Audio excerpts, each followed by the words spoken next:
A wealthy man boards a private jet with his new girlfriend, ready for a romantic weekend. When he finally sees who is piloting, his blood runs cold. It was his ex-girlfriend, the one he abandoned without explanation. What happens next reveals a past he tried to bury. Before you watch, like, subscribe to the channel, and comment where you are from so we can deliver even more videos to you. 3 minutes to take off, sir, the flight attendant announced, as Michael Dawson watched the technician make the final adjustments to the jet's engine from the window. Just then, his phone vibrated with an anonymous message. "She's in the cockpit, and so is your son." The businessman choked on a sip of champagne, feeling the liquid burn his throat. "Impossible," he muttered, looking at Isabel, who was touching up her lipstick, oblivious to the emotional tsunami those 7 words had unleashed. Ignoring the crew's protests, Michael stood up on an impulse and ran down the luxurious corridor. He pushed the cockpit door open with unnecessary force, only to freeze at the sight that would change his life forever. Julia, the woman he had abandoned 5 years ago, was commanding the controls with the same precision with which she had once touched his heart. And next to her, wearing a mini pilot's uniform, was a boy who was his perfect miniature reflection. Time seemed to suspend itself in that instant. The roar of the engines, the electronic signals from the control panel, everything disappeared in the face of the deafening silence of that impossible encounter. Michael felt his blood run cold in his veins as his brain struggled to process the scene before him. "Sir, I must ask you to return to your seat. We are in the process of taking off."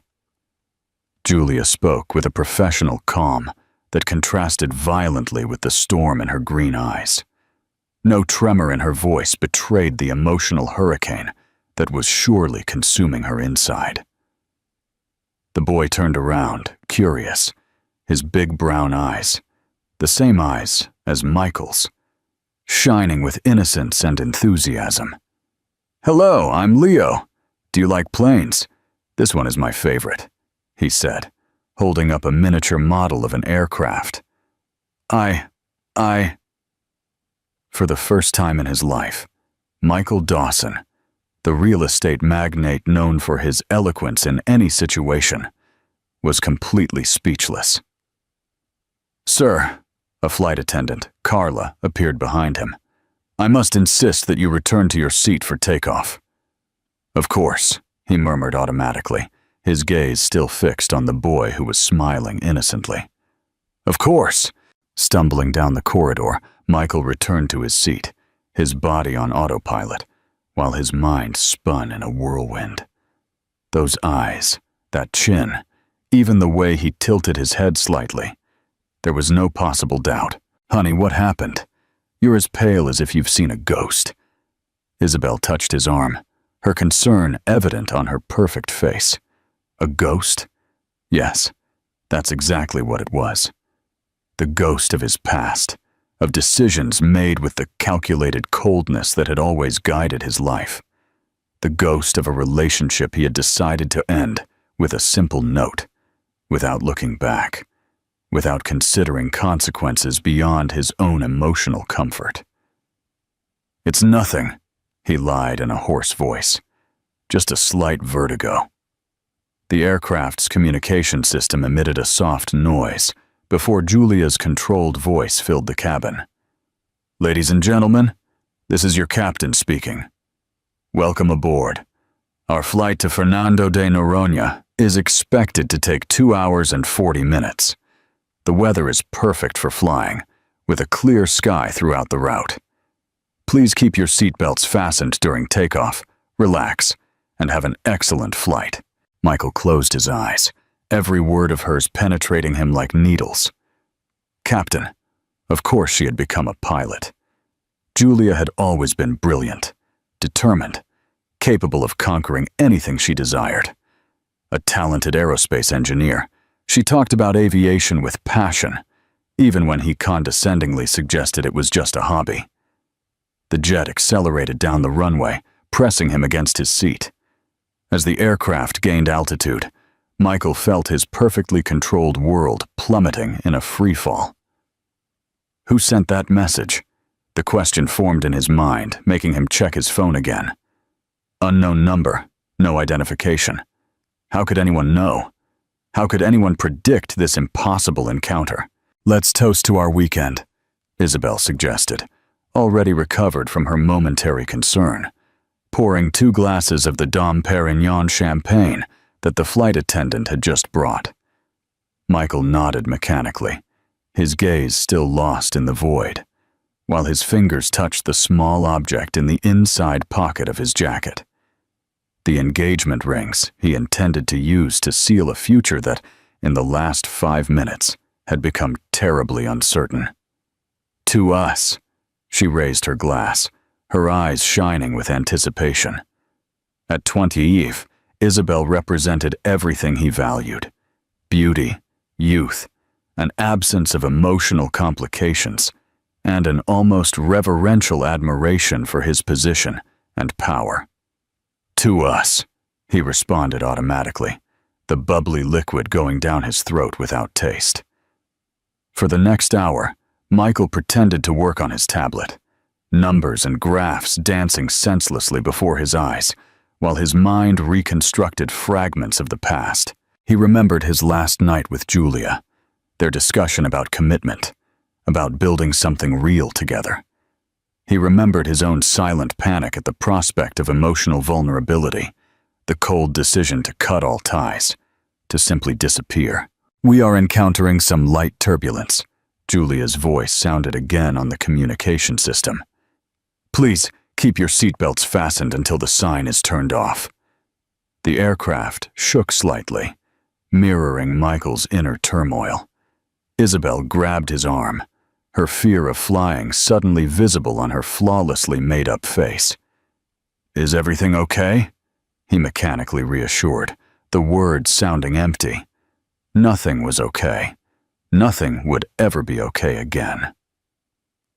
"Mr. Dawson," the flight attendant approached discreetly after a few minutes. "The captain requests your presence in the cockpit, if possible." Michael felt his stomach drop. Isabel raised her eyebrows, intrigued. Since when do pilots call passengers to the cockpit during flights? "It must be about the arrival time," he improvised, unfastening his seatbelt. "I'll be back in a minute." Every step toward the cockpit seemed to last an eternity. The jet's luxurious corridor, which had always represented his success and power, now seemed like a narrow tunnel leading to an inevitable confrontation with the consequences of his choices. Upon entering the cockpit, he found only Leo, still playing with his toy plane. The boy smiled when he saw him. "Mommy said to wait here because she needed to check something in the back. Do you want to see my plane collection?" The boy opened a small, colorful backpack, revealing carefully organized miniatures. Michael sat down slowly in the co-pilot's seat, watching that child, his son, with a mixture of fascination and terror. How was it possible that this small being existed without him knowing? How was it possible that something so significant could occur in a world he always believed he completely controlled? "This is my favorite," Leo continued, oblivious to the emotional turmoil of the man beside him. "It's a Boeing 787 Dreamliner. Mommy said that one day we'll pilot a real one together." "Your mom, is she a good pilot?" Michael asked, his voice almost a whisper. "The best in the world." The boy's enthusiasm was contagious. "She knows everything about planes, and she also teaches me math and physics. I'm going to be a pilot just like her when I grow up." The cockpit door opened, and Julia returned, her gaze meeting Michael's for a brief moment, before returning to the instruments. "Leo, honey, Carla will take you to see the rest of the plane, okay? I need to talk to Mr. Dawson." The boy nodded animatedly, collecting his planes before following the flight attendant. When the door closed, the silence in the cockpit became almost tangible. "He doesn't know," Julia finally spoke, her eyes fixed on the control panel. For him, his dad is a pilot who works on international routes and can't be present. "Why didn't you tell me?" Michael questioned, his voice trembling with contained emotion. "Tell you?" She finally turned to face him, years of pain contained in her gaze. "To the man who disappeared leaving only a note, who blocked my number, who instructed his employees to tell me he had moved to another country?" Michael had no answer. For the first time, he saw the magnitude of his actions through someone else's eyes. "I found out I was pregnant 3 weeks after you left," she continued, her voice controlled, professional. "And I decided that my son deserved more than a father who didn't want to be found." The plane shook again with more turbulence, mirroring Michael's internal agitation. "And this meeting is a coincidence?" A faint smile appeared on Julia's lips. "Do you believe in coincidences, Michael? In a world with thousands of pilots and hundreds of executive aviation companies." Before he could respond, the panel emitted an alert demanding Julia's attention. "Please return to your seat. We have a technical problem to solve." "And what kind of problem?" Concern was evident in his voice. "Nothing your precious model girlfriend needs to worry about," Julia replied, the first sign of emotion in her perfectly controlled voice. "Just a secondary hydraulic system failure. We'll have to make an unscheduled landing for a checkup." Michael stood up, stunned. "Where?" "Casimiro de Abreu," she replied, adjusting some controls. "A small town in the interior of the Rio de Janeiro state. It has a good runway and excellent mechanics." Upon mentioning the name of the city, her eyes met his again, and Michael understood. It wasn't just any city with a suitable runway. It was where Julia was living, where his son was growing up. "This isn't a coincidence, is it?" he murmured, understanding finally forming. Julia's look was unreadable when she responded. "Life rarely gives us second chances, Michael. What we do with them is our choice." As he returned to his seat, feeling the plane begin a gentle descent, Michael reread the mysterious message on his phone. "She's in the cockpit, and so is your son." Who could have known? Who would be orchestrating this impossible encounter? Hibo looked at Isabel, distracted by a fashion magazine, completely oblivious to the emotional earthquake that was redefining the landscape of his life. The rings in his pocket seemed to weigh tons now, as the jet descended toward a small town that, he sensed, would change his destiny forever. "Any problem?" Isabel asked, noticing his disturbed expression. "Change of plans," he replied, his voice strangely calm considering the internal chaos. "We'll need to make a technical stop before heading to the resort." The landing sign lit up, and Julia's voice, professional and controlled, filled the cabin one last time. "Ladies and gentlemen, we will begin our descent procedure for the regional airport of Casimiro de Abreu. Due to technical reasons, we will make an unscheduled stop. We ask that you remain in your seats with your seatbelts fastened. Thank you for your understanding."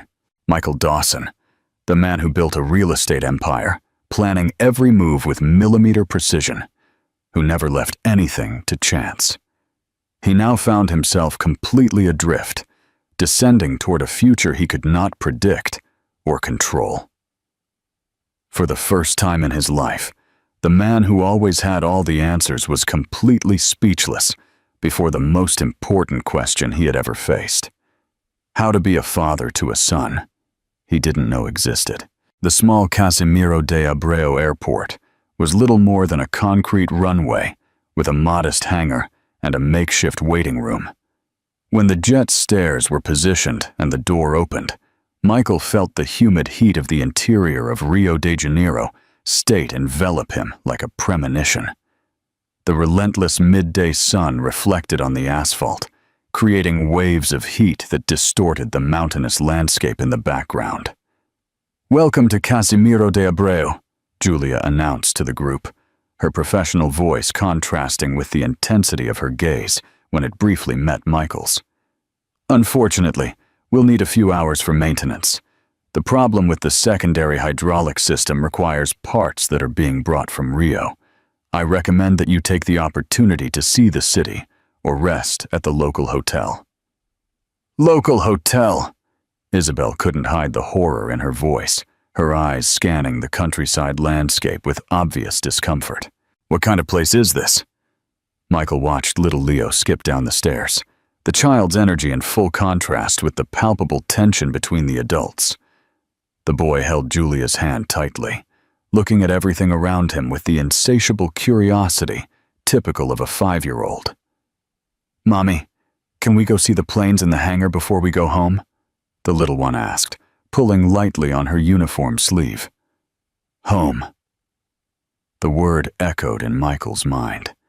This place was their home.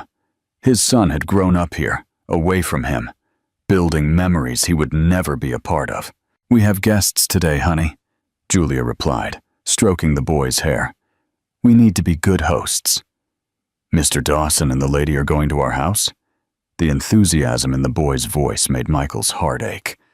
"Can I show them my complete collection of planes?" Before Julia could respond, an elderly man approached, walking with the aid of a carved cane.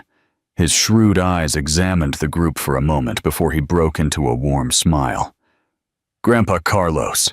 Leo ran to the old man, who lifted him up with surprising strength for his apparent age.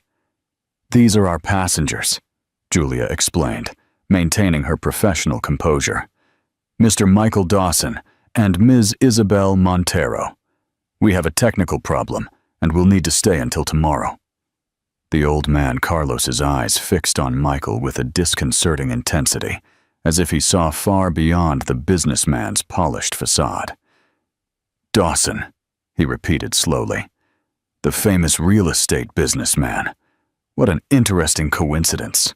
Yet there was nothing casual in his tone, and Michael immediately realized that the old man knew exactly who he was, and what he represented in Julia and Leo's lives. "Well, we can't leave our visitors without proper accommodation," Carlos continued. "Our guest house is at your disposal, although it's not as luxurious as the hotels you must be used to." "Guest house?" Isabel whispered to Michael, her displeasure evident. "I appreciate the offer," Michael replied, feeling strangely vulnerable under the old man's penetrating gaze. "But we don't want to bother you. There must be a hotel in the city." "The only hotel is under renovation." Carlos smiled, a sparkle of amusement in his eyes. "Our guest house is small but comfortable, and it's close to the mechanic's workshop, which will make it easier when the parts arrive." Michael realized the subtly constructed trap. There were no coincidences there, from the technical failure to the only available accommodation option. "Grandpa makes the best breakfast in the world," Leo exclaimed, hanging on the old man's neck. "And there's a lake where we can see turtles." "It seems we don't have much of a choice," Michael conceded, trying to ignore Isabel's furious look. 20 minutes later, an old truck parked in front of a charming colonial house, converted into a guest house. Well-kept gardens framed the century-old building, and the scent of jasmine filled the air. In the background, a serene lake reflected the blue sky, and green mountains completed the bucolic landscape. "Welcome to the Blue Horizon Guest House," Carlos announced, leading them across the polished wooden porch. "We only have 5 suites, but all of them have a view of the lake or the mountains." The interior was a harmonious combination of preserved antiques and discreetly integrated modern comforts. Black and white photographs decorated the walls, telling the story of the region and the family. "It's charming," Isabel commented, clearly disappointed but trying to be polite. Leo pulled Michael's hand, taking him by surprise. "Come see my room. It has a whole wall of planes." Then Michael shot a questioning look at Julia, who gave a slight, authorizing nod, allowing him to follow the boy. The corridor they walked down was decorated with more old photographs, many of them showing a younger Julia, some with an elderly man in a pilot's uniform, whom Michael presumed to be Julia's grandfather. Leo's room was a miniature aviation dream. An entire wall had been transformed into a sky, with hand-painted clouds and dozens of model planes hung at different altitudes. A cockpit-shaped bed dominated the center, and shelves displayed children's books about aviation, many in English and Spanish. "This is me when I grow up," Leo pointed to a poster of a pilot in front of a Boeing 787. "I'm going to fly all over the world, just like my dad." Michael felt his heart skip a beat. "Your dad?" "He's an international pilot," Leo responded with innocent pride. "Mommy says he flies so far and for so long that he can't visit us. But one day, when I'm a pilot too, I'll find him in the sky." The simplicity of the explanation, the purity of the hope in the boy's eyes, hit Michael like a physical punch. What kind of man had he become for Julia to need to create this story? What kind of man would he be now, in the face of this revelation? "I'm sure you will," he managed to say in a trembling voice. "Leo!" Julia appeared at the door, her gaze cautious. "Time for lunch, honey. Go wash your hands." The boy ran out, leaving Michael and Julia alone in the room, filled with childhood dreams. "You told him that his dad is a pilot," Michael murmured, not as an accusation, but as a painful observation. "It seemed appropriate," she responded, crossing her arms defensively. "He's loved planes since he was little. It must be in the blood." "Julia, don't," she interrupted, her voice low but firm. "Not here, not now. We have a lunch to survive with your son and your girlfriend at the same table. One drama at a time, Michael." She was right as always. Julia had always been the sensible one, the one who thought 3 steps ahead while he just reacted. Lunch was served on the back porch, overlooking the lake. The table was set with simple elegance: a linen tablecloth, old china, polished silver cutlery. Carlos presided at the head of the table, with Leo at his side. Julia sat next to her son, while Michael and Isabel occupied the opposite side. "I hope you like homemade food," Carlos commented, as a middle-aged woman served a steaming vegetable soup. "Ms. Zelia has been our cook for 30 years. "It's delicious," Michael commented sincerely after the first spoonful, surprising himself. When was the last time he had appreciated something as simple as homemade soup? "So, Mr. Dawson," Carlos started the conversation after a few minutes of awkward silence. "How did you meet our Julia?" Michael almost choked on his bread, while Isabel raised her eyebrows, clearly interested in the answer. "We met at an aerospace engineering event," Julia responded quickly. "Mr. Dawson was investing in a private airport project." "Ah, yes," Carlos smiled, not convinced by the half-truth. "And now you meet again years later. Destiny has curious ways." "Do you believe in destiny?" Isabel asked, trying to participate in the conversation. "I believe in consequences," the old man responded, his eyes fixed on Michael. "Every choice we make creates waves that eventually return to our shore, no matter how far we swim to avoid them." The silence that followed was interrupted only by the clinking of cutlery, and Leo's occasional voice, oblivious to the tension between the adults, animatedly recounting his day at school. After dessert, a pumpkin pudding with cinnamon, which Michael was surprised to enjoy, Carlos suggested they rest a little before dinner. "The sweets are ready. I imagine you are tired from the trip." "Actually," Isabel rose gracefully, "I'd love to see a bit of the city. Michael, would you mind accompanying me?" Before he could respond, Leo intervened enthusiastically. "Can I show you the city? I know all the cool places." The look of panic Michael shot at Julia was met with a slight, challenging smile. "It would be educational for Leo to serve as a guide," she commented casually. "If you don't mind, of course." Michael began, looking at Isabel, who was clearly not enthusiastic about the idea. I'll go with you, Julia decided. There are places Leo doesn't know well yet. We can show them the lookout and the historic church. The small excursion through the rural town became a strange emotional journey for Michael. Seeing Leo running ahead, enthusiastically pointing out details that only a child would notice, with Julia walking silently by his side, created a disturbing illusion of family life that never existed. Isabel, noticing the strange dynamic, subtly distanced herself, feigning interest in the windows of the small craft shops. He's extraordinary, Michael commented in a low voice, watching Leo explain to a visibly uncomfortable Isabel how the old clocks in the church tower worked. He is, Julia agreed. In spite of you, the harshness of the words contrasting with the softness of her voice. Julia, I didn't know. Would it have made a difference? She interrupted, finally looking at him directly. If you had known I was pregnant when you decided to leave only a note and disappear? The question hung between them, heavy as the humid air before a storm. Michael wanted to say yes, that he never would have left if he had known. But the truth was much more complex. Would the man he was 5 years ago have stayed? Or would he have just offered financial support, maintaining the emotional distance he had always cherished? I don't know, he answered honestly. I was a different person then.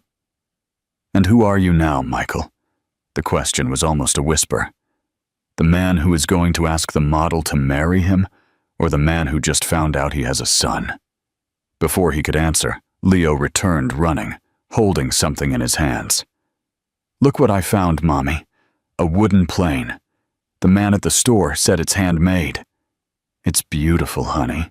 Julia smiled, stroking her son's hair. Can I, Mommy? Please. The boy looked hopeful, having clearly discussed something with the craftsman at the store. All right, but only for a moment.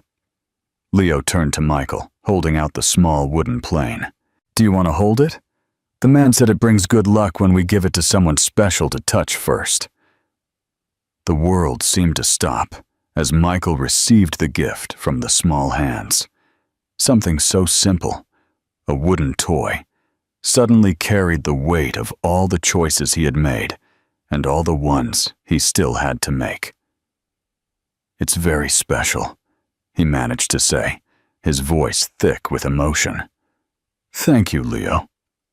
In the distance, Isabel watched the scene, a calculating expression gradually replacing her initial discomfort. Night fell over Casimiro de Abreu with a speed typical of small towns. Dinner at the guest house was served by candlelight in the garden, under a starry sky that Michael could barely remember when he had last appreciated. After dinner, while Leo was being put to bed, the adults gathered in the living room. Carlos served an amber drink in small crystal glasses. Homemade cachaça, he explained. Aged in oak barrels for 20 years, perfect for difficult conversations. Isabel looked at her watch, a discreet but visibly expensive model. I think I'll turn in, she announced, giving a meaningful look to Michael. It's been an unexpected day. When she left the room, Carlos also stood up. I believe you two have a lot to discuss, he said, his wise eyes moving between Michael and Julia. Just remember, some structures, once broken, can never be rebuilt exactly as they were. But sometimes, what is built in their place is stronger, more true. With these enigmatic words, the old man withdrew, leaving them alone with the heavy silence and the sweet aroma of the cachaça. Why now? Michael finally asked. After 5 years? Julia swirled the liquid in her glass, watching the candlelight reflect in the facets of the crystal. It wasn't my idea, she admitted. But when the opportunity arose, I couldn't refuse. What opportunity? Your mother. Julia met his eyes, the revelation hanging between them like smoke. She found me 6 months ago. Michael felt his blood run cold. My mother? How? Private investigators. Apparently, she always suspected that you might have a child somewhere. She said you followed a predictable pattern. Intense involvement followed by abrupt flight when things got emotionally deep. The description of his behavior was striking in its accuracy. It was exactly what he had done with Julia, and with others before her. And Isabel? Is she also part of this plan? Julia's smile was sad, almost compassionate. Your girlfriend is Amanda Vidal, a private investigator hired by your mother more than a year ago. She's not an international model, Michael. She has a law degree and specializes in locating people and building behavioral profiles. The shock of the revelation was like a physical blow. Michael stood up abruptly, his mind reeling with the implications. 2 years of a relationship, all the intimate moments, the confidences exchanged, all part of an elaborate trap? I don't believe it, he murmured, although deep down he knew it was true. It explained the mysterious message, the calculated serenity of Isabel, or rather, Amanda, in the face of the day's strange situations. Why would my mother do this? He asked, his voice hoarse with contained emotion. That, Julia responded softly, is something you will have to ask her. She'll be here tomorrow. The sunrise in Casimiro de Abreu brought a symphony of sounds Michael had forgotten existed. The chirping of birds, the soft rustle of the wind in the leaves, the distant lowing of cattle on neighboring farms. Sitting on the guest house porch, a cup of strong coffee between his hands, the businessman watched the first rays of sun paint the lake golden, while his mind processed the previous night's revelations. Isabel, or rather, Amanda, was not in her room when he returned. His first impulse was to call his lawyer, initiate some kind of legal process against this invasion of privacy, this elaborate manipulation. But something stopped him. Perhaps the aged cachaça, perhaps Julia's sincere gaze, or perhaps, just perhaps, the weight of a responsibility that was beginning to take concrete form in his consciousness. You were always an early riser. His mother's voice startled him, making him almost spill his coffee. Catherine Dawson, at 6, maintained the discreet elegance and impeccable posture that had always characterized her. Dressed with a simplicity that still screamed sophistication, she sat in the chair next to her son, her eyes, the same brown eyes he'd inherited, studying him with that familiar intensity. "Mother," Michael managed to say, surprise giving way to confusion, and then to irritation. "You have a lot to explain." "I do," she agreed calmly, pouring herself coffee from the thermos on the rustic table. "Just as you do." And the silence between them stretched for a few moments, filled only by the sounds of awakening nature. Michael struggled to organize his thoughts, to formulate the right questions, to understand how his own mother, the woman who had always respected his space, his decisions, his independence, had orchestrated such an elaborate intervention in his life. Why? Was all he could finally ask. Catherine took a deep breath, her eyes lost in the landscape for a moment before returning to her son. "Because you are becoming your father," she responded with a softness that did not diminish the force of the words. "And I promised myself, when I first held you, that I would do everything in my power to prevent that from happening." The mention of his father made Michael stiffen. Arthur Dawson had been a ruthless businessman, building an empire at the cost of destroyed relationships, including his marriage and his relationship with his son. He had died alone in his luxury penthouse, surrounded by wealth and empty of genuine connections. "I'm not like him," Michael protested, his voice low but firm. "No?" Catherine raised an eyebrow. "How many relationships have you ended at the first sign of emotional depth? How many times have you abandoned people who cared about you because it was easier than facing your own vulnerability? Your father did the exact same thing, Michael. The difference is he had me to clean up the mess." The words hit Michael like precisely thrown stones, each one finding a truth he had spent years denying. "And who cleaned up my mess?" he asked, fearing the answer. "No one," Catherine responded simply. "Julia refused any contact, any help. When I finally found out about Leo, through investigators I hired out of a purely maternal intuition, she had already rebuilt her life here." How is she now?" The question escaped before Michael could contain it. A small smile curved Catherine's lips. "Extraordinary. She used her engineering background to specialize in aviation. She works for 3 different companies. She flies to international destinations. She raised a son alone. She built an impeccable reputation, and yet made time to be an active part of this community." The pride in his mother's voice when she spoke of Julia was undisguisable, and Michael felt a pang of jealousy, not of the admiration for Julia, but of the strength of character that he himself had never been able to demonstrate. "And now?" he asked, placing the empty cup on the table. "What do you expect to happen? That I abandon my life, my businesses, and move to this small town to play happy family?" The look Catherine gave her son was a mixture of disappointment and stubborn hope. "I expect that you, for the first time in your life, face the consequences of your choices instead of running from them.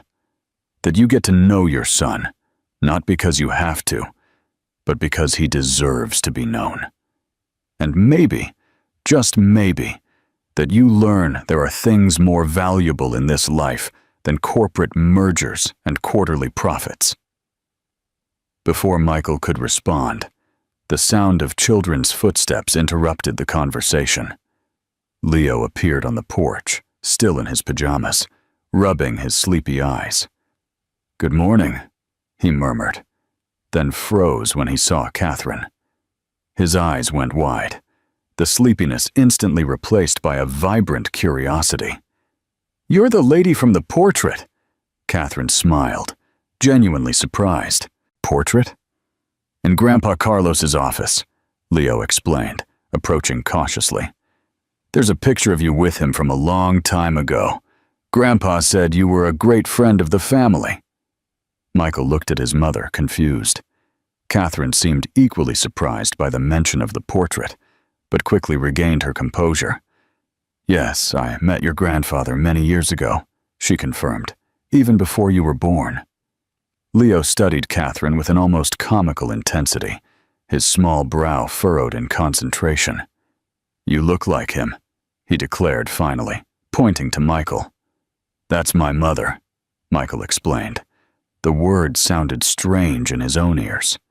"So that makes her your grandmother?" Leo's eyes lit up with the realization. "You're my grandma?" Catherine shot a quick look at Michael before nodding. "Yes, honey, I am your grandma." What happened next took Michael completely by surprise. Leo threw himself into Catherine's arms with total abandon, hugging her as if he had found a lost treasure.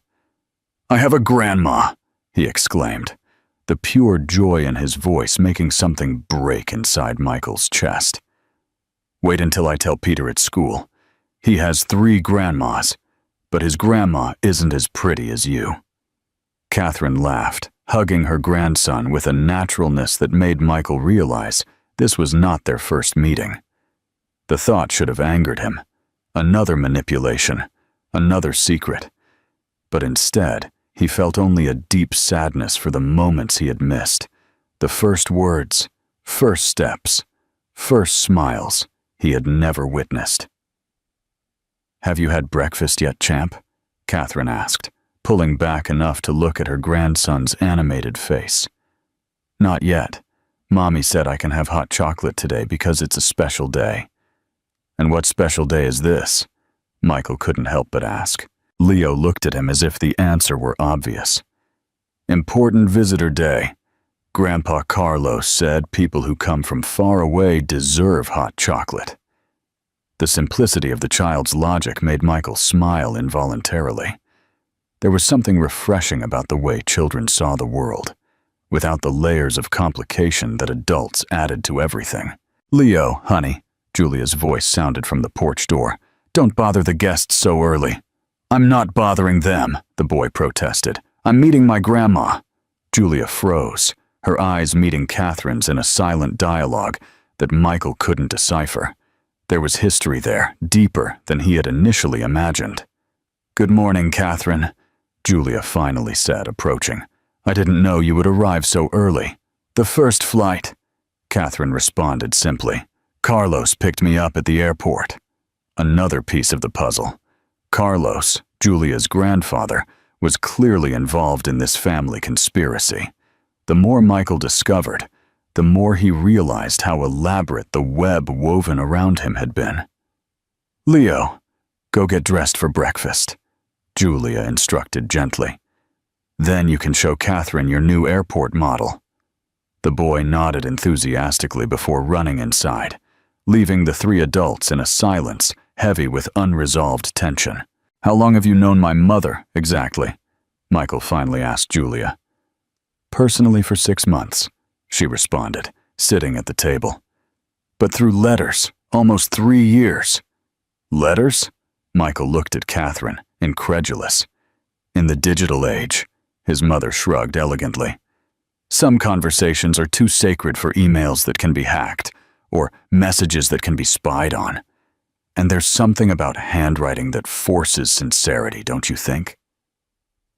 Before Michael could fully process this new information, Amanda, the fake Isabel, appeared on the porch, dressed in practical clothes that contrasted dramatically with the elaborate style she had maintained during the 2 years of her relationship with Michael.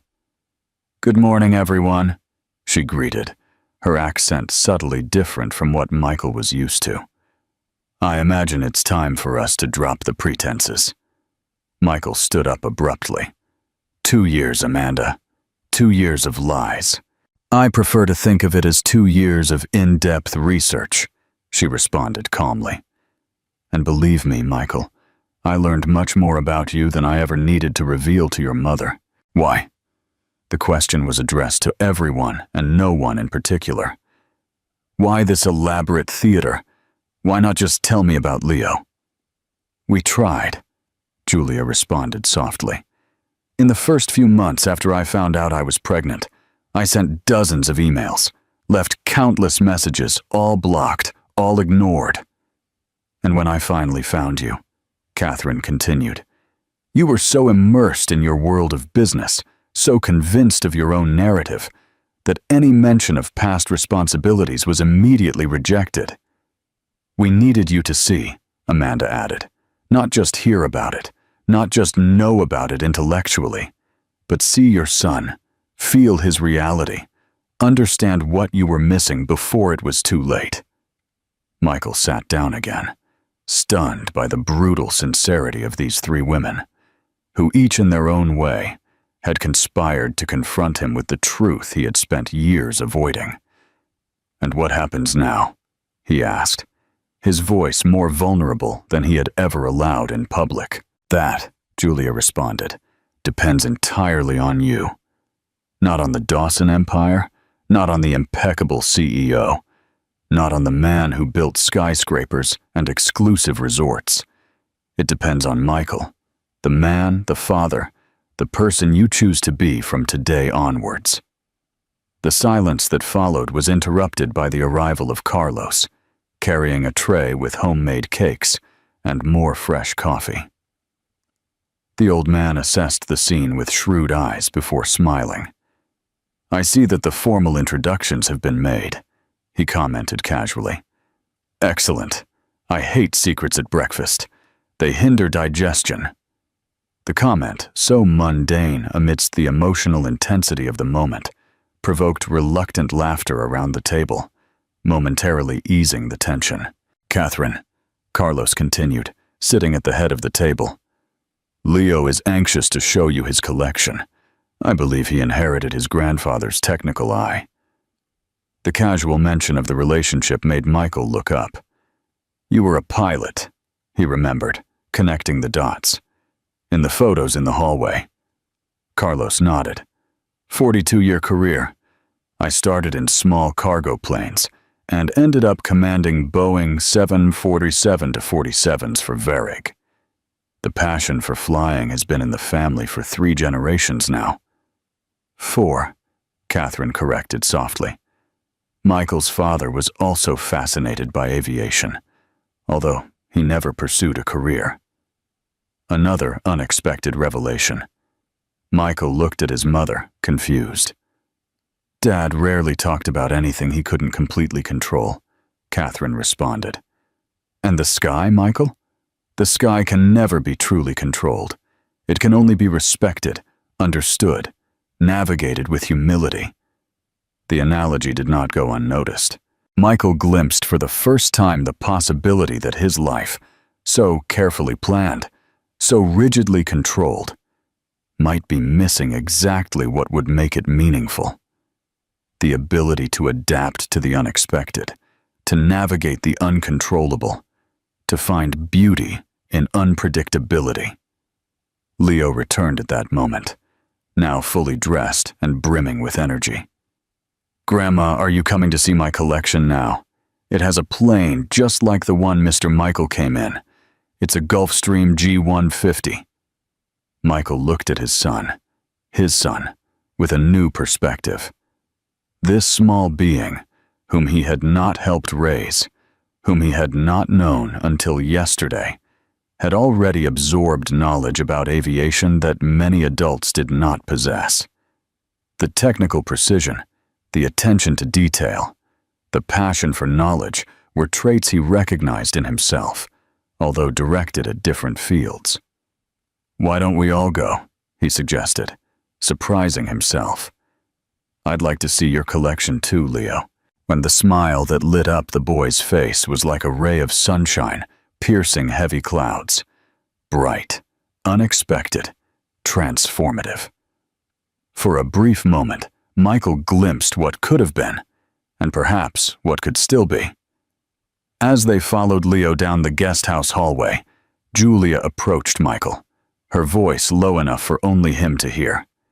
He has your smile, she commented, and your stubbornness. There was no bitterness in her words, just a simple statement of undeniable biological facts. Michael nodded, unable to find words adequate for the moment. The visit to Leo's room turned into an impromptu lesson on aviation, with the boy displaying surprising knowledge for his age. With each enthusiastic explanation, each meticulous demonstration, Michael felt something unknown growing in his chest, a mixture of pride, admiration, and sadness for the lost years. The hours turned into days, as the supposed technical failure of the jet conveniently extended.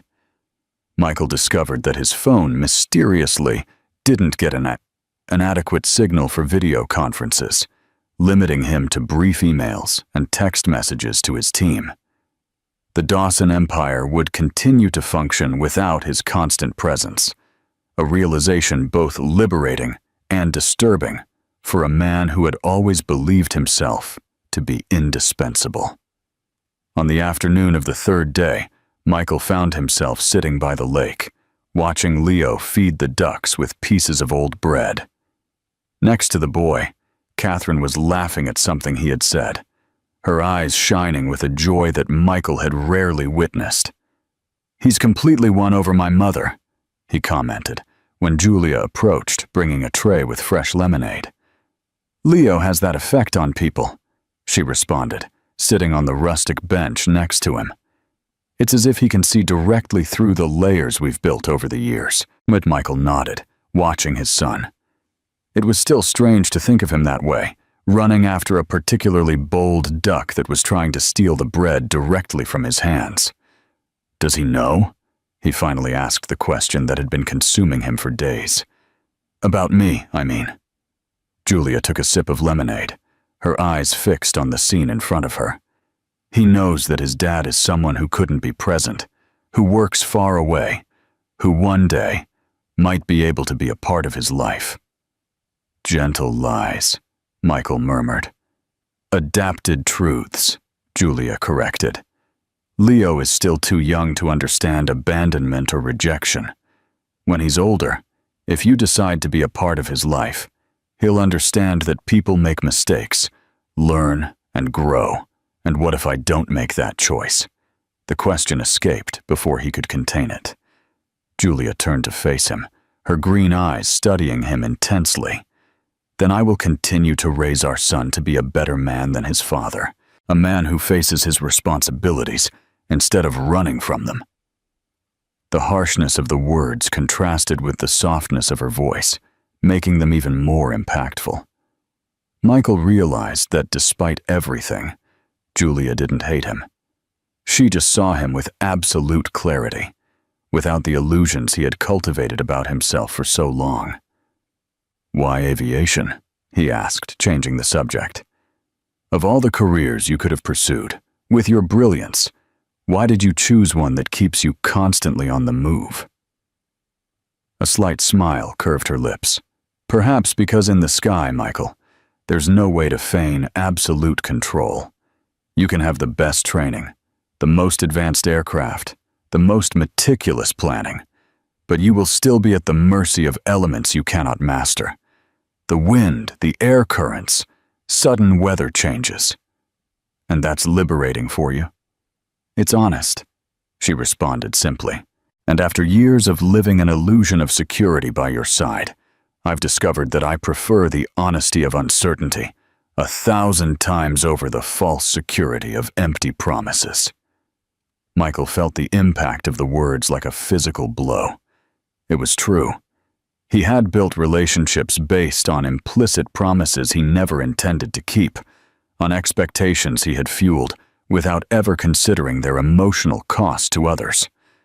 Before he could respond, Leo came running toward them, his face illuminated by a radiant smile. "Look what I found!" he exclaimed, opening his small hands to reveal a small turtle. "Grandpa Carlos said it's a baby tiger turtle. Can we build a little house for it in the lake?" Michael looked at Julia, unsure of how to respond. She nodded slightly, giving him silent permission to participate in this moment. "I think the little turtle already has a house," he replied, surprising himself with the naturalness in his voice. "The whole lake is its home. If we take it somewhere else, it might miss its family." Leo's face grew serious as he considered the words. "Just like you missed your family when you went to work far away?" The innocent question hit Michael with unexpected force. How to explain to a child that he had deliberately chosen distance instead of connection, that working far away was a fabricated story to soften a much more painful truth? "Sometimes," he responded carefully, "adults make mistakes. They think they're doing the right thing, but then they realize they've lost important things along the way." Leo studied his face with surprising intensity for such a small child. "Like what?" "Like meeting wonderful people," Michael responded honestly. "Like you?" The smile returned to the boy's face. "You can visit whenever you want. We have a guest room, and Grandpa Carlos makes pancakes on Sundays." The simplicity of the offer, the uncomplicated generosity, made something break inside Michael's chest. How could this small being, who had never received anything from him, so freely offer what he had? "Thank you, Leo," he managed to say, stroking the boy's hair. "That's very kind." After carefully releasing the turtle into the water, Leo ran back to Catherine, who was waiting for him, with a mysterious package that looked suspiciously like an airplane model kit. "He's extraordinary," Michael commented, watching his son walk away. "He is," Julia agreed. In spite of everything, the silence that followed was interrupted by the arrival of Amanda, now dressed in practical clothes that contrasted dramatically with the elaborate wardrobe she had maintained as Isabel. "News arrived from Rio," she announced, sitting down with them. "The parts for the plane have finally been located. They'll be here tomorrow afternoon." Michael raised an eyebrow. Have you finally decided to end our little family intervention? Amanda smiled humorlessly. My job is done, Michael. What you do with the information you've obtained is entirely your choice. And what choice is that, exactly? He asked, irritation growing in his voice. Abandon the life I built to become a weekend dad? Or simply sign generous child support checks and go on as if nothing happened? Julia stood up abruptly. This is a conversation I'd rather not witness. Please excuse me. As she walked away, Amanda watched her with a thoughtful expression before turning to Michael. Do you know what the most difficult part of my job was for the past 2 years? She asked rhetorically. It wasn't pretending to be interested in your endless business stories or participating in tedious corporate events. It was witnessing an intelligent and capable man live a completely empty life without even realizing it. Empty, Michael repeated, indignant. I built an empire that employs thousands of people. I transformed entire neighborhoods. I revolutionized the country's luxury real estate market. And when you go back to your 50 million penthouse at night, who is there to hear about your day? Amanda asked softly. When you receive an award, who genuinely celebrates your success? When you get sick, who holds your hand? The questions hung between them, uncomfortably precise. Michael looked away, unable to sustain the intensity in Amanda's eyes. Your mother didn't do this out of cruelty, Michael. She continued. She did it out of love, because she saw her own husband walk the same path and end up alone, despite all his wealth and power. What do you know about my father? Michael asked defensively. I know he also had a son he didn't acknowledge, Amanda replied calmly. A son who grew up without knowing his true origins until a rare genetic disease revealed the truth. Michael felt his blood run cold in his veins. What are you talking about? Ask your mother. Amanda stood up. Some stories are not mine to tell. She walked away, leaving Michael with more questions than answers, a pattern that seemed to define his days in that small town.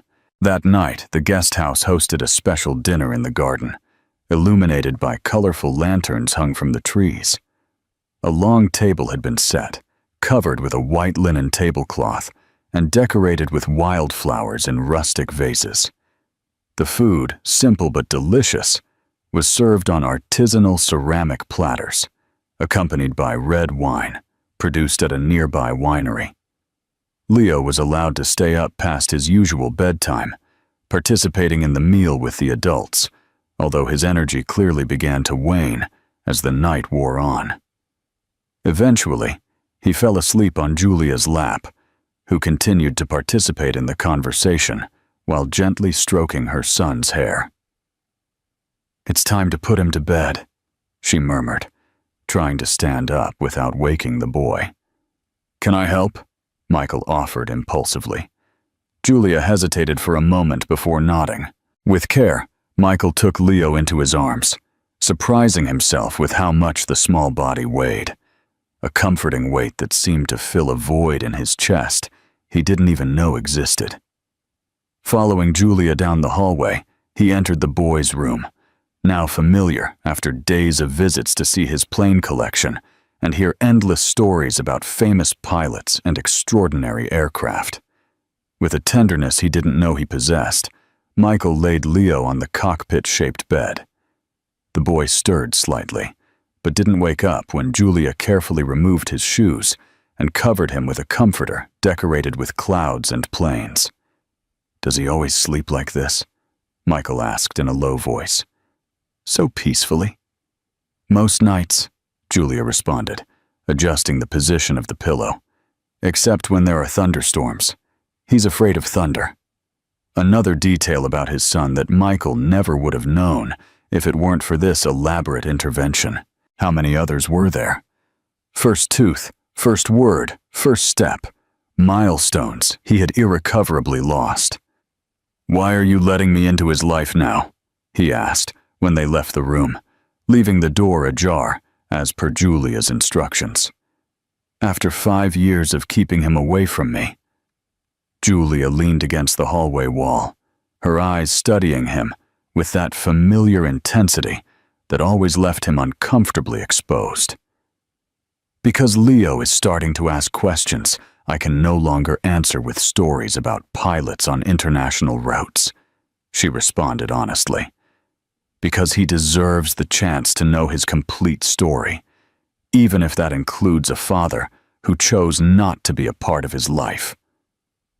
And what if I want to be a part of it now? The words escaped before Michael could fully consider them. That would depend entirely on your terms, Michael, Julia responded, crossing her arms defensively. Leo is not a weekend project or a social obligation to impress investors. He is a complete person with emotional needs, with expectations, with a heart that can be easily broken. I wouldn't do that, Michael protested. You already did, Julia responded simply. With me, with others before me, I imagine. It's a pattern, Michael, one that your mother recognized because she lived with your father. The question is, are you willing to break this cycle, truly, or just reacting emotionally to a situation that will soon seem less urgent when you're back in your world of skyscrapers and offshore bank accounts? The brutal frankness of her words hit Michael like cold water, waking him up to truths he had avoided confronting his entire adult life. I don't know, he admitted finally, the honesty painful but necessary. I want to believe I am. I want to be better than my father was, but I don't know if I know how.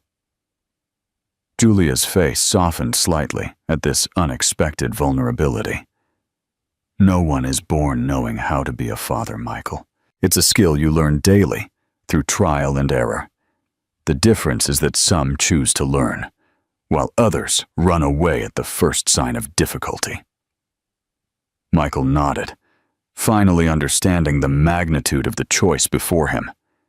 It wasn't just about legally acknowledging Leo or providing financial support. It was about committing to a journey of personal growth that would require more courage from him than any business negotiation had ever demanded. The first rays of sun filtered through the guest room window, waking Michael from a surprisingly deep sleep. For a moment, he was disoriented, accustomed to the panorama of skyscrapers that his penthouse in Sao Paulo offered. Instead, he saw only blue sky, distant mountains, and the golden shimmer of the lake through the window. A week had passed since his unplanned arrival in Casimiro de Abreu, a week that felt simultaneously like an instant and an eternity. The jet's technical failure had finally been resolved, and today was the day to leave or to choose to stay in some way. He got up and walked to the window. In the garden below, Leo was playing with a small glider plane, running and throwing it into the air repeatedly, adjusting the angle with each attempt, intuitively learning about aerodynamics through play. Julia was watching him closely, smiling as she drank her morning cup of coffee. Michael felt a sharp pang in his chest, not of pain, but of recognition.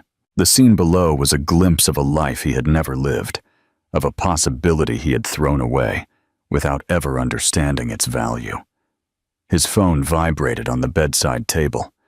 The signal, miraculously restored the night before, brought dozens of emails, messages, and notifications, his empire calling him back. One notification in particular caught his attention. Dawson Incorporações shares had fallen 3%, after rumors about an unacknowledged heir of the CEO. The news had already leaked then. Probably the work of some employee at the airport who recognized the famous businessman boarding with the international model and disembarking in a small town with a pilot and a child who was his mirror image. Another email, this one from his financial director, warned of an urgent board meeting needed to control damage to the company's image. Michael almost laughed at the irony. his entire adult life dedicated to building an impeccable reputation, and now the existence of his own son was considered damage to be controlled. He dressed slowly, every movement deliberate, as if he were making a decision with each button he buttoned, each clothing choice. When he finally went down for breakfast, he found the family gathered in the garden. Not just Julia and Leo, but also Carlos, Catherine, and surprisingly Amanda, still present despite her mission being technically complete. "Good morning," he greeted, feeling strangely nervous, as if he were about to give a crucial presentation to investors, instead of having coffee with people who, in different ways, were his family. "Michael!" Leo waved animatedly. "Look how far my plane can fly now." The boy threw the small glider, which this time traced a graceful arc through the air before landing gently on the grass several feet away. "Impressive," Michael commented genuinely, sitting at the table. "Did you adjust the angle of the wings?" Leo nodded enthusiastically. "Grandpa Carlos showed me how. It's all about aerodynamics." Leo has an intuitive understanding of physics that is truly remarkable for his age, Julia commented, passing Michael a cup of coffee. His science teacher says he asks questions that many adults wouldn't think to ask. The pride in her voice was evident, as was the silent implication. "You missed all of this. 5 years of achievements, discoveries, firsts. I imagine you're anxious to return to civilization," Carlos commented, watching him over his reading glasses, the local newspaper open in front of him. "The jet has been ready since last night." "Actually," Michael began, surprising himself with the words that followed. "I was thinking of staying a few more days if it's not inconvenient." The silence that followed was eloquent. Julia looked up from her cup, visibly surprised. Catherine smiled softly, as if she had foreseen this moment. Leo, oblivious to the adult complexities, simply celebrated. "Yes, we can go to the Aviation Museum in Mackay. There's a real Spitfire there." "That would be acceptable," Julia responded carefully, her eyes studying Michael with newly awakened caution. "I have some virtual meetings that I can't postpone," Michael explained. "But they can be done from here, and I'd like to get to know Leo's routine better." That afternoon, while Leo was at school, Michael finally had the conversation he had been avoiding with his mother. Sitting by the lake, away from the others' ears, Catherine confirmed what Amanda had hinted at. "Your father had another son, 3 years older than you," she revealed calmly, "with a company secretary, before we met. When she got pregnant, he fired her and denied any responsibility." "And how did you find out?" Michael asked, feeling a strange mixture of shock and inexplicable relief, as if a mystery he hadn't even known existed finally made sense. "When you were 12, we got a call from the hospital. A 15-year-old boy urgently needed a bone marrow transplant. He had a rare genetic condition that also appears in your father's family. The doctors had traced possible compatible donors. And he was my brother?" "Rodrigo." Catherine supplied the name softly. "He was my half-brother. Yes," she confirmed. "Your father denied it to the end, even when the tests confirmed it. He refused to help. He forbade you from being tested as a potential donor." Michael closed his eyes, trying to process the magnitude of this revelation. And what happened to him? "He found another, less compatible donor. He survived, but with complications. He lives in Canada now. He's a university professor of engineering." "Did you keep in touch?"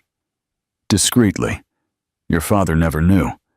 Rodrigo contacted me when he was 20, wanting to know his story. He wasn't angry, just curious. He's an extraordinary man, Michael. You would like him." Michael felt as if the ground were opening up beneath his feet. His entire life he believed he was an only child, raised by an emotionally distant but at least physically present father.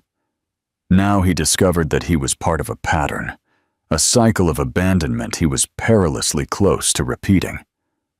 "Why are you telling me this now?" he asked, though he already intuited the answer. "Because you are at the same crossroads your father was. Twice he chose the path of least emotional involvement, with Rodrigo and then with you, in his own way. The question is, which choice will you make, Michael? You." That night, after helping Leo with his homework, a surprisingly rewarding experience, Michael found Julia alone on the porch, watching the stars. Without preamble, he said, "I want to be a part of his life. I don't know how.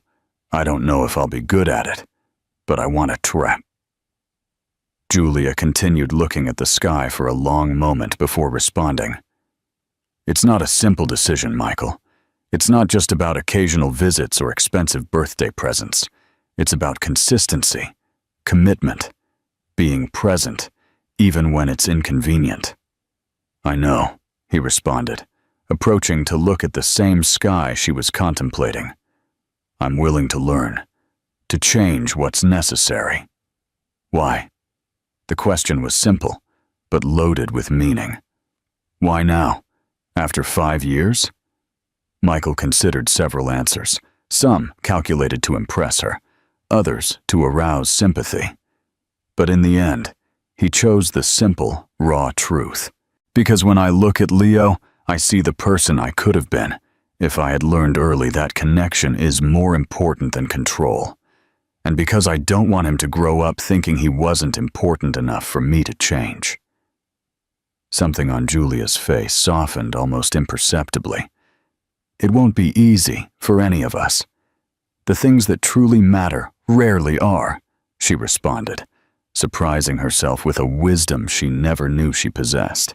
In the days that followed, Michael began the delicate process of integrating himself into Leo's life without disrupting the stability Julia had so carefully built. He participated in an open house at school, where Leo proudly introduced him as a family friend who builds huge buildings. He accompanied him to swimming practice, discovering that the boy had inherited not only his aptitude for numbers, but also his competitive spirit. Every new detail about his son was a treasure, from the way he wrinkled his nose when he was concentrating, to his inexplicable aversion to peas, or how he would hum softly while he drew. In video conferences with his executive team, Michael surprised everyone by announcing a 3-month partial leave of absence. He delegated responsibilities, reorganized projects, and, for the first time in his career, prioritized something above business. "The board is not happy," he commented to Amanda during one of the rare moments they spoke alone. "They think I'm having some kind of midlife crisis." "And are you?" she asked, her role as an investigator apparently never completely abandoned. "I'm having an identity crisis," he corrected with an ironic smile. "I'm discovering that the man I thought I was my entire adult life is only a fraction of the man I can be." On the morning of the 15th day, in Casimiro de Abreu, while having coffee on the now familiar porch, Leo asked the question everyone knew would eventually come. "You're my dad, aren't you?" The silence that followed was absolute. Julia froze, her cup halfway to her lips. Catherine and Carlos exchanged worried looks. Amanda discreetly got up and walked away, giving them privacy. Michael felt his heart race, but he kept his eyes fixed on the boys, eyes so similar to his own, watching him with a mixture of curiosity and wisdom beyond his years. "Yes," he responded simply. "I am your dad." Leo nodded, as if confirming something he had already suspected. "Why didn't you live with us?" The question, so direct and impossible to evade, demanded equal honesty.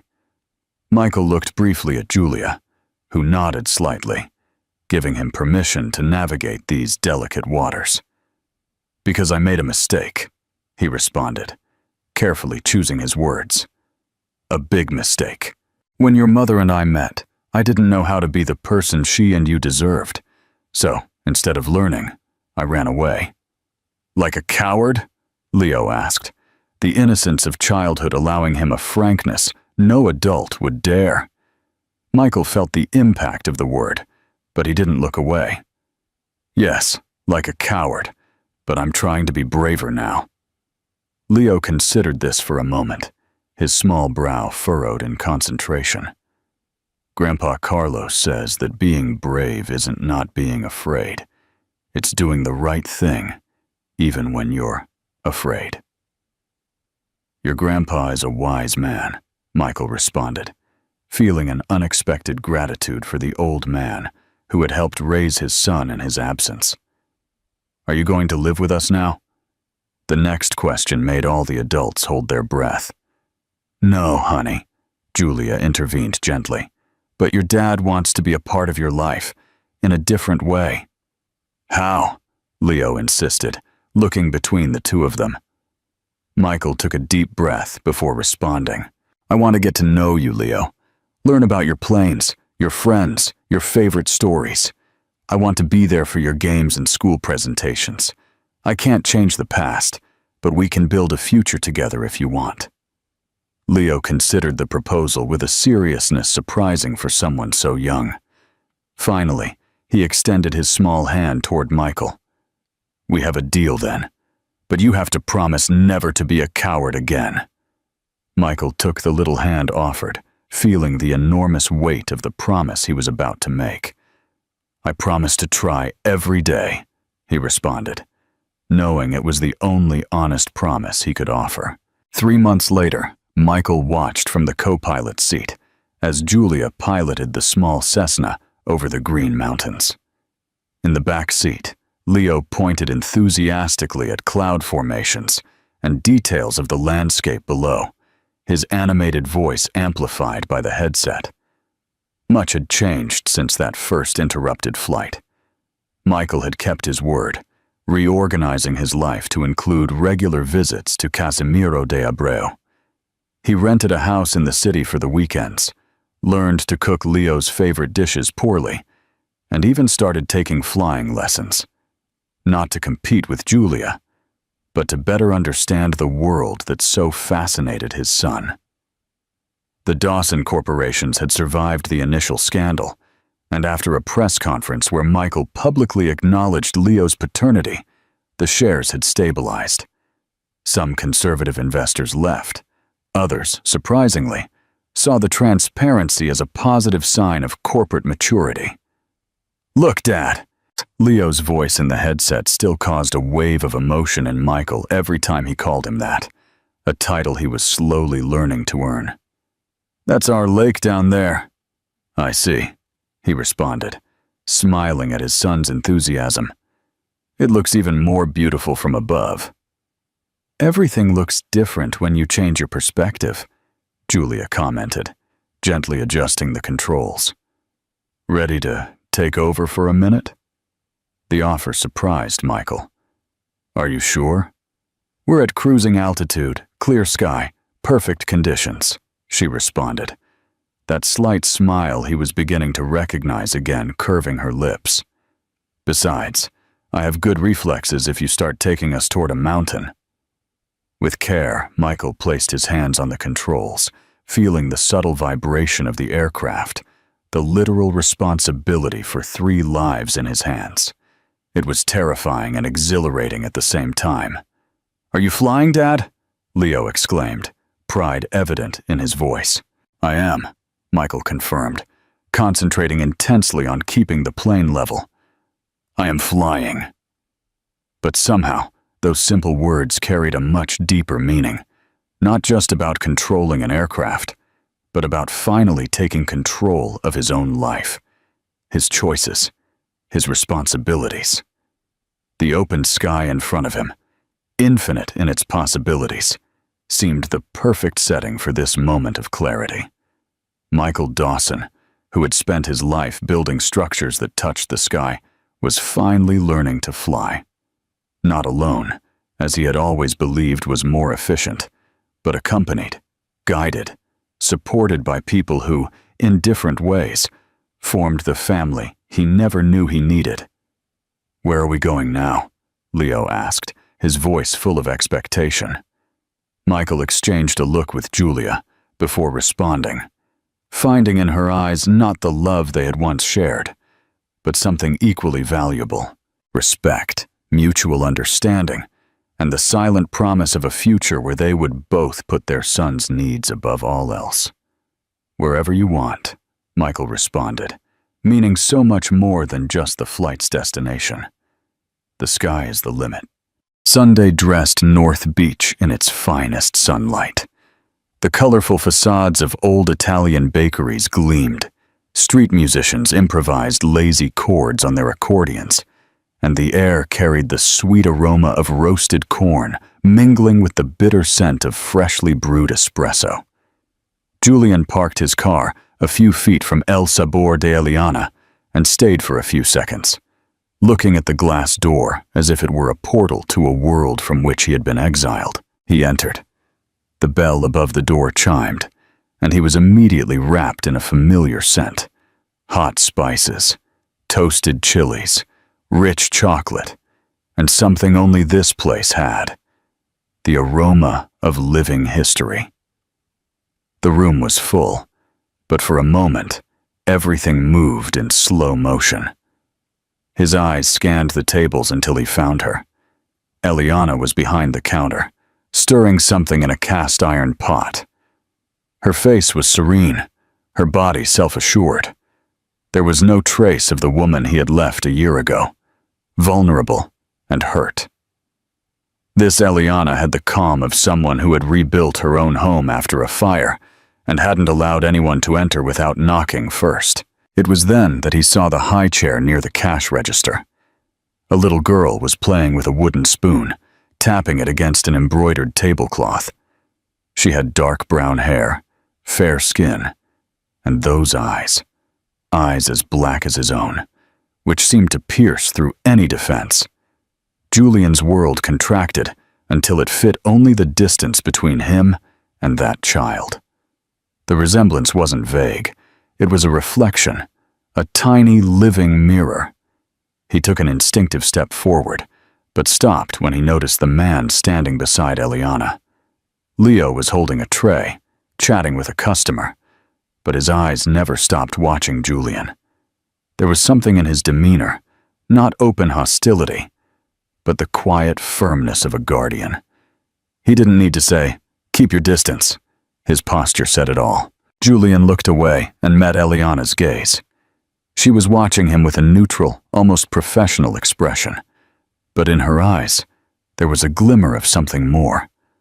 Perhaps caution. Perhaps a memory. He tried to start with a hello, but the word got lost in his throat. The clatter of plates, the rich aroma of mole, the soft music in the background. None of it could lessen the weight of the moment. He knew he wasn't there just to apologize. He was there to face something bigger, the piece of life he had abandoned, and that, somehow, had continued to grow without him. Eliana, without changing her tone, asked, "Table for one, or did you want to talk?" The air hung in suspense. Julian felt that any hasty answer could seal the fate of this reunion. What do you think was going through Julian's mind in that moment of silence? What were the stakes of his answer? The beginning of a different kind of negotiation. The sound of pots and the murmur of the restaurant filled the air again. But for Eliana, everything seemed muffled, as if the world was slightly distant. She kept her posture upright behind the counter, her gaze fixed on the pot of mole bubbling slowly, as if controlling the fire was the key to also controlling the whirlwind that threatened to grow inside her.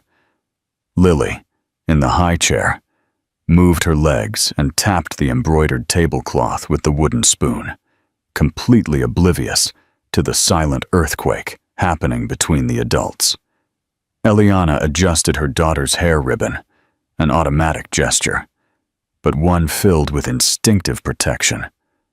She wouldn't let Julian's return break the safe bubble she had built around her child. In the corners of this restaurant, the community watched. Ms. Rodriguez from the fabric shop next door whispered something to her husband. A group of young people glanced sideways, as if they were watching a scene from a telenovela. No one was openly intrusive, but the air was filled with curiosity. In North Beach, stories traveled fast. Leo, discreet, stayed near the coffee machine. He didn't say anything, but his body was ready to intervene if necessary. He knew Eliana well enough to perceive that this wasn't a time for jokes or impulsive gestures. Eliana felt her wounded pride throb under her skin, remembering every unanswered message. Every night she had to convince herself that moving on was the only option. But there was also an echo of compassion, not for Julian, but for the possibility of Lily growing up without knowing her own father. Julian didn't look like the same man who had left. His posture still carried some of the old arrogance, but there was a weight on his shoulders and a hesitation in his gaze that hadn't been there before. Eliana noticed it and hated herself for noticing. "You want some water?" Leo asked, breaking the silence and holding out a glass to Julian. "Thank you," Julian replied, accepting it like someone receiving a temporary truce. Eliana knew she needed to decide quickly how to react. The part of her that wanted to preserve the peace built over a whole year told her to cut him off immediately. But the part that was thinking about Lily's future insisted that maybe it was time to, at least, hear what he had to say. She leaned slightly forward, resting her hands on the counter. "If you came here to apologize," she said, "you should know that apologies don't erase a year of silence." She paused, measuring each word. "But if you came to talk about Lily, that's a different conversation." The tension hung between them, and Eliana felt the weight of the choice she had to make. Allowing Julian to get closer could open dangerous cracks in the tranquility she had conquered. But definitively blocking him would mean closing a door that might be important for her daughter. At that moment, she realized that there was no perfect solution to her dilemma. There were only paths, and all of them came with risks. The first brick. Julian couldn't remember feeling so much weight on his shoulders since the day his father dragged him to his first board meeting. But now, it wasn't shareholders waiting for reports. It was two figures in front of him. Eliana, as firm as an iron door, and Leo, as calm as a lake that, if provoked, could hide strong currents. He tried to speak, but the phrases came out like sour notes. I didn't know. I didn't know about her. I didn't want—" He stopped. He closed his eyes for a second. He took a breath, trying to reorganize the chaos into labeled boxes. When he opened them again, he saw Lily clinging to the embroidered cloth, oblivious to the gravity of his words. "I don't want to take anything from you," he risked, looking at Eliana. I want to be here, to know her, to help, to be a part of it." It was the first time he had used the word help without it being tied to a commercial transaction. He felt vulnerable, almost ridiculous. Leo approached slowly, as if measuring the distance between two dogs that hadn't yet decided whether to fight or sniff each other. "Then start by understanding that this isn't about you," he said, without raising his voice. "It's not about clearing your guilt or fixing your image. It's about her," he said, pointing to Lily, "and proving that you won't vanish at the first sign of trouble." The words of the history teacher. A lesson Julian knew Leo to be, sank in like a well-structured argument, brief and to the point. Julian swallowed hard. He was used to negotiating with numbers, not with time and consistency, and he knew that in this territory, there were no protective clauses. Eliana remained motionless, watching his every reaction. When she finally spoke, her words came like a contract that didn't allow for renegotiation or limits. "You're not going to decide when you appear or disappear. You're not going to set the schedule. You're not going to promise what you can't deliver. If you want to be here, you'll be here in the way that's best for her. Or not for you. Julian nodded slowly, not daring to respond immediately. He wanted to say yes out loud, but the fear of promising and failing swallowed the sound. So, he simply breathed. He felt that any hasty word could tear down the bridge that by some miracle was just beginning to be built. Lily tapped her spoon on the table, breaking the silence like a small hammer. Julian smiled instinctively, but held himself back from invading her space. Leo, noticing the contained gesture, poured more water for everyone, as if hydration were a ritual of peace. If you accept, Eliana concluded, know that the rhythm won't be yours. It will be hers and mine. She raised her chin, ending the conversation for now. Think carefully, because if you back down later, you don't get to come back. Julian looked at the girl one more time and felt something tighten in his chest. Urgency, fear, and an old guilt he no longer wanted to carry. He knew that if he left now without giving an answer, he would lose more than time. He would lose the opportunity to be a better person for her. He took a deep breath and simply said, "I'm staying." It wasn't a speech. It wasn't enough. But it was the first brick. Eliana took a step back, like someone sheathing a sword, but still watching her opponent. "Then we'll start from the beginning." And as if someone had pulled an invisible string, Julian's memory went back to the exact moment he first walked through the restaurant's door, before everything got so complicated. The seeds of a dream.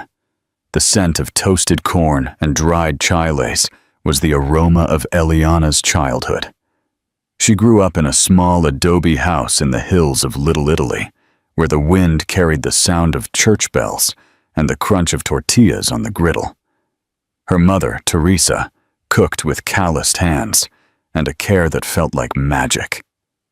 "Food is memory," she always said, as she taught her daughter to recognize the exact point of a mole by its aroma, not its color. The family kitchen was simple: a wood-burning stove, worn pots, a mortar inherited from her grandmother. But for Eliana, it was the center of the world. The most important stories were told there, between the smell of cinnamon and the sound of dough being kneaded. Her grandmother, Carmen, talked about difficult times, lost harvests, and how she cooked to keep the family together when everything else seemed to be falling apart. Each recipe was a thread that tied the women of her family to one another, weaving a tradition of resilience. As a teenager, Eliana began selling tamales in the plaza to help with expenses. She would wake up early to prepare the dough and still arrive at school before the bell rang. The money wasn't much, but it taught her a lesson she would carry forever. Every dish served had to be worth the effort of getting up early. And it wasn't just about flavor, but about respect for the person receiving the food. When she turned 18, she decided to try her luck in San Francisco. She took with her a notebook of handwritten recipes from her mother, some savings, and her grandmother's silent blessing. She worked as a kitchen assistant in small restaurants. She washed dishes until her skin cracked, watched chefs and waiters, and memorized spice combinations, like someone memorizing poems. The idea of opening her own business came to her during a particularly chaotic shift in a bistro. Eliana realized she knew more about the history behind the dishes than the head chef, who treated food as a product and not a narrative. It was there that she swore to herself, someday she would have a restaurant where every meal was also a story being told. Years later, saving every penny, and with the help of friends, she found a small place with already peeling walls in North Beach.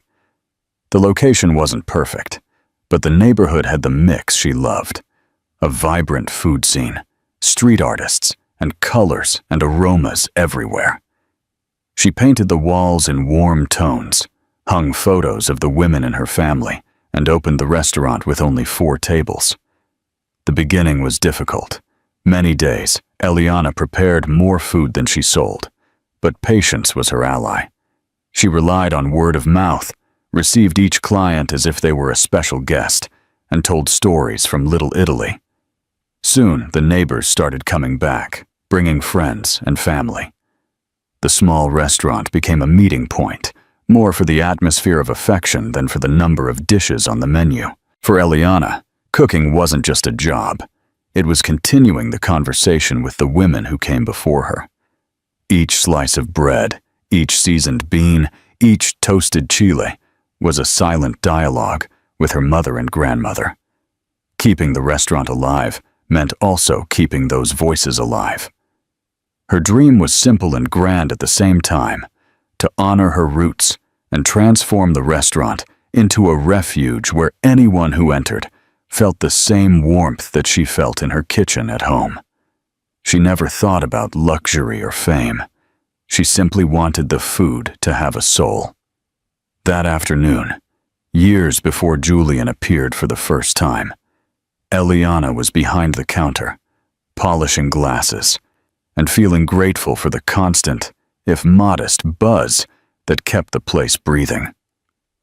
She didn't know it yet, but the man who was about to walk through the door would change not only the fate of the restaurant, but the entire architecture of her life. The boy in the glass house. Leon was born surrounded by glass walls, transparent enough to show the world, but cold and unbreakable when it came to affection.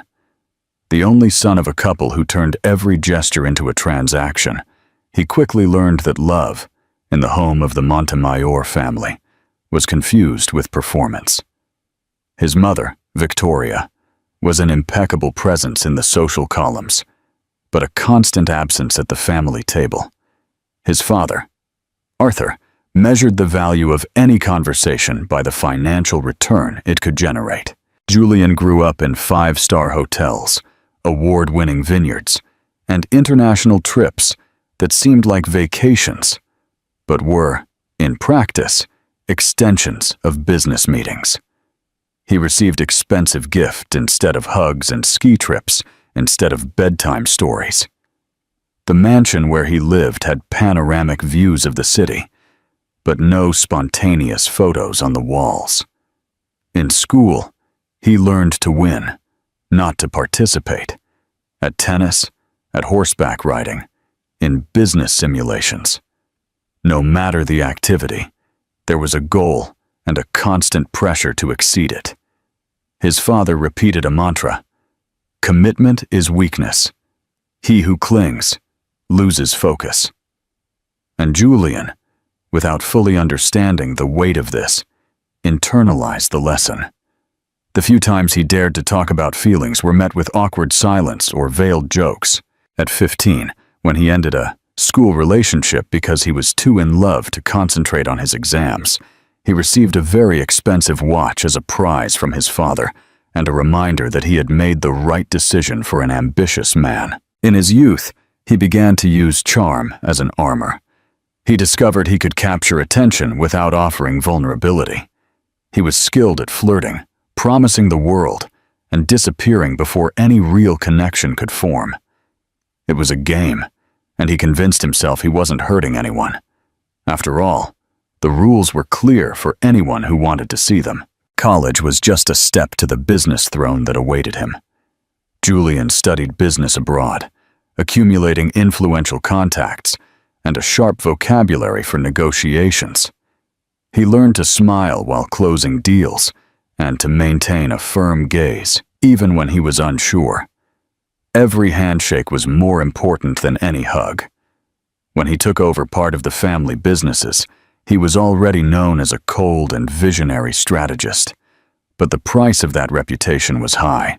He spent nights alone in hotel rooms, had gala dinners where he couldn't remember the taste of the food, and had a social circle that disappeared when there were no business interests at stake. The fear of commitment wasn't just a paternal inheritance. It was emotional survival. Marriage was a trap, family a burden, and love a luxury that cost too much. And although he never admitted it, there was an emptiness that not even the most expensive champagne toasts could fill. His life followed that calculated choreography until the day an unforeseen event, the search for an authentic restaurant to impress investors, led him to North Beach.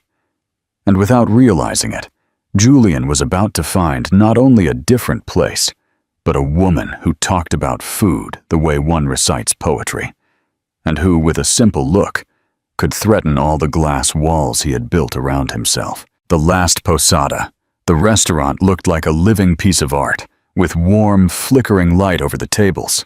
Papel picado banners danced to the soft rhythm of mariachi music, and the air was filled with the scent of cinnamon, hot chocolate, and roasted corn.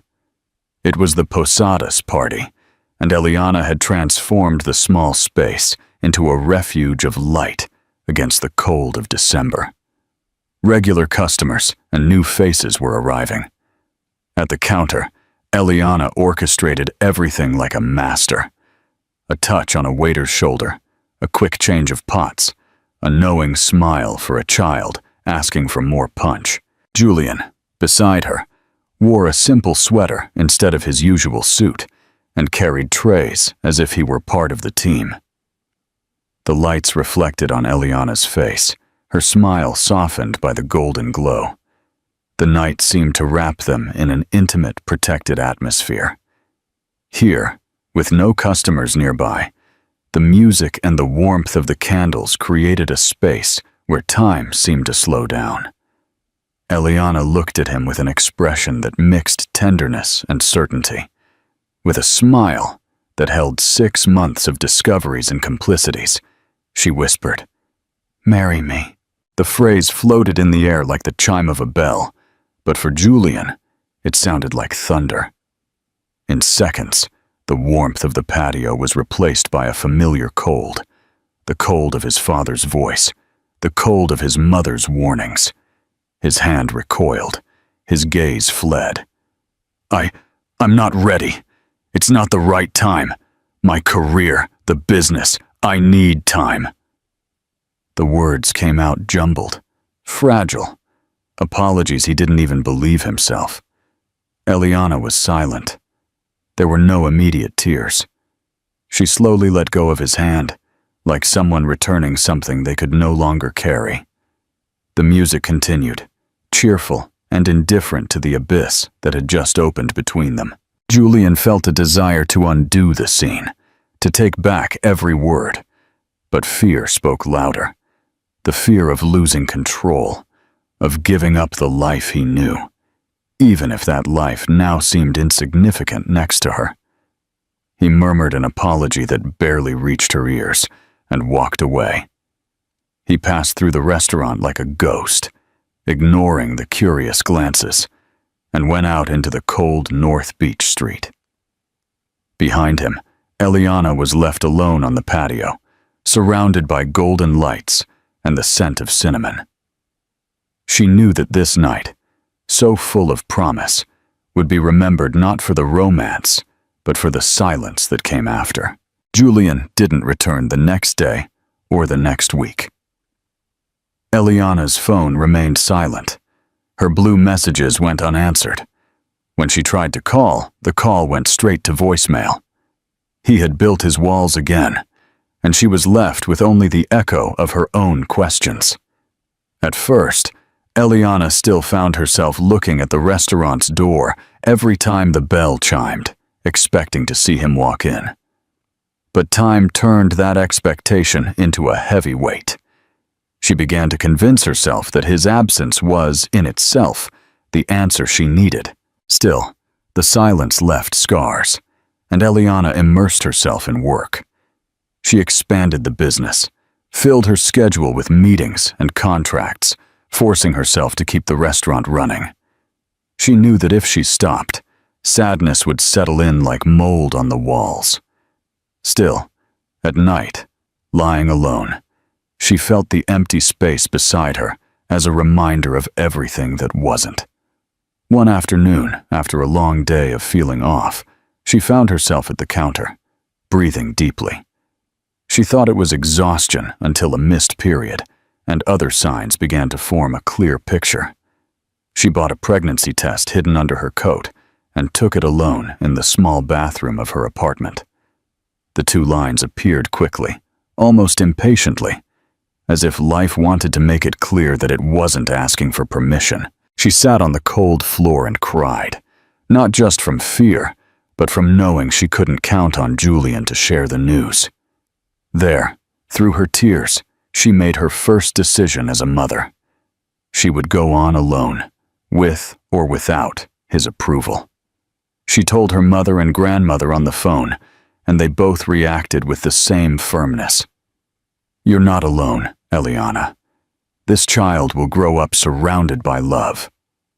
Her support network began to form naturally. Leo, friends who took turns driving her to medical appointments, customers who sent food to her home on the most difficult days.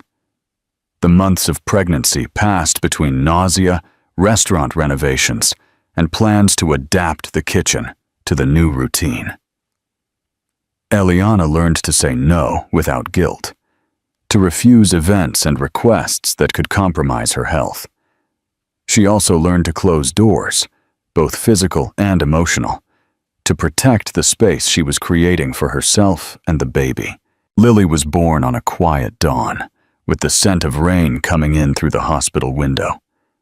Seeing her, Eliana understood that there was something greater than any pride or resentment.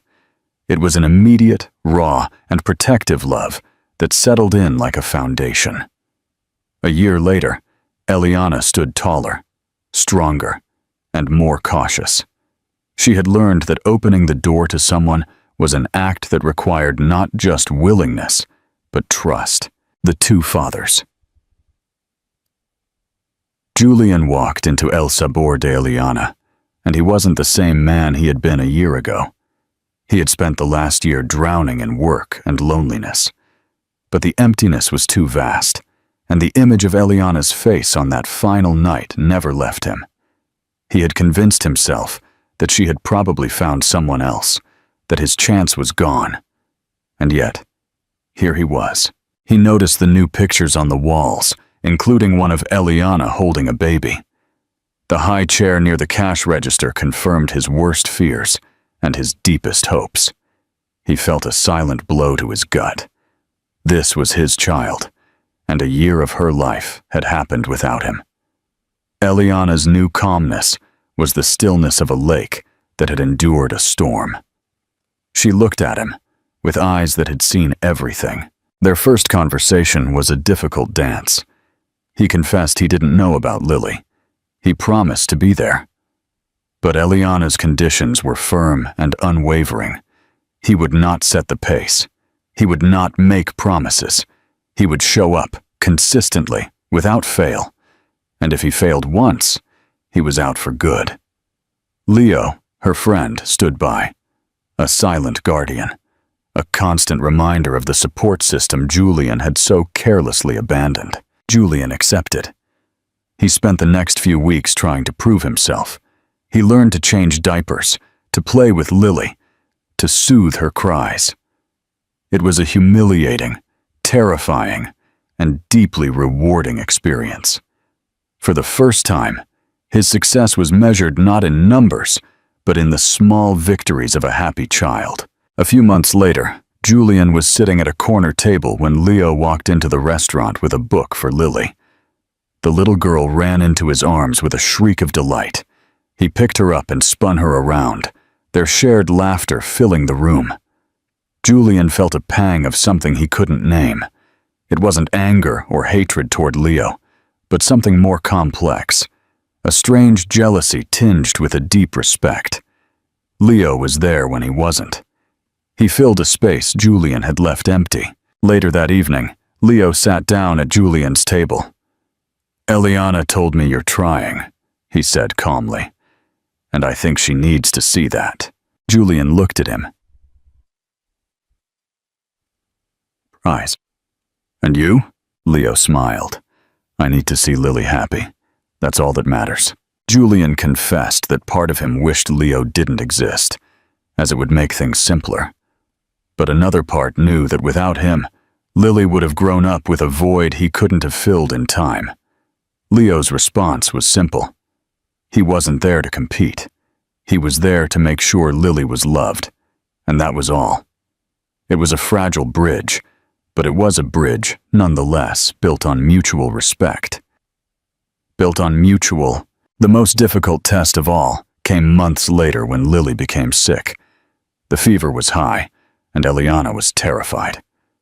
Julian received the call late at night and went immediately to the hospital. He didn't care about his suit or his car. He was just a father showing up. He held Lily's hand during her checkups, walked with her through the halls, and sang the same song he had learned to soothe her. For the first time, he was there not as a visitor, but as a pillar. In the early morning, when Lily's fever finally broke, she fell asleep in Julian's arms. He sat there, exhausted, but filled with a new sense of purpose. When Eliana came over, she found him holding their child, and she knew. She finally saw a man who was there, without a need for applause or a promise of reward. The rest of the story unfolded with the beautiful, imperfect logic of real life. Julian became a consistent presence, helping with homework, taking Lily to the park, and even helping with the restaurant's finances, using his skills for a purpose other than profit. The quiet bond between them deepened with every passing day. But there was another man in the picture, the man who had been there from the beginning, the man who had helped Eliana raise Lily when Julian was a ghost. Leo was a loving and dedicated presence, and Eliana had come to love him not as a substitute, but as the partner she chose. In a quiet ceremony in the restaurant's patio, surrounded by close friends and family, Eliana and Leo got married. Julian was there, not as a rival, but as a celebration of the love that had brought them all together. He watched Lily run up to Leo, laughing, and he felt a peaceful certainty. Later, on the same day, Eliana and Julian sat down for a cup of coffee. She confessed that she had chosen Leo because he was the home she had already built, with all its cracks and imperfections. Julian nodded, understanding. "I didn't come to win you back, Eliana. I came to not lose Lily, and now I know I can have that, without destroying what you and Leo have built." They toasted with coffee, a simple, powerful gesture. Lily had two men who loved her, one who had given her his eyes, and one who had taught her how to ride a bike. There was no more competition. There was just family. Julian, the man who had once feared commitment, now had a family that was bigger, messier, and more beautiful than he could have ever imagined. He had traded a life of empty perfection for a life filled with purpose, and he was finally home. What do you think is more important for a child, a biological parent, or a consistent presence? If you enjoyed this story, feel free to share your thoughts in the comments below.